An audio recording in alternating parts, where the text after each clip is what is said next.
Et si c'était la fin d'un rêve, le projet Rêve, ressources pour l'élimination de la vulnérabilité des enfants en Côte d'Ivoire, financé par USAID, a pris fin en septembre 2024. Après 9 ans d'activité sur le terrain, notamment dans 13 districts de santé, Rêve a présenté ses résultats à tous ses partenaires financiers, les bénéficiaires du projet et aux membres des institutions internationales et nationales. Cette réunion bilan s'est déroulée devant nos reporters suivants. De mars 2015 à septembre 2024, la coopérative USAID Rêve, qui a duré 9 ans et qui a été mise en œuvre par Save Children et des ONG locales, a travaillé dans 13 districts sanitaires de la Côte d'Ivoire, avec pour objectif de renforcer les capacités des communautés et des familles dans les zones de forte prévalence du VIH.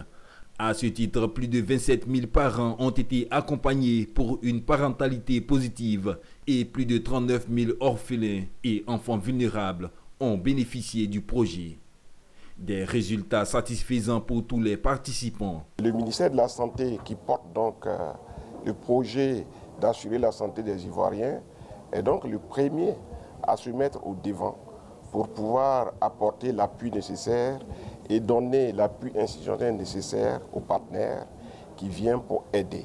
Et nous avons tous vu ici l'impact important qu'a produit ce projet Rêve. Les États-Unis sont fiers, les Américains sont fiers d'investir dans l'avenir. On a être là pour une cérémonie de clôture, mais ce que j'ai précisé, que ce n'est pas une clôture, c'est seulement une clôture de surface. Je voudrais surtout marquer, renforcer la contribution significative que ces partenaires ont apportée au projet, en matière d'expertise technique, mais aussi en matière de connaissance profonde du contexte.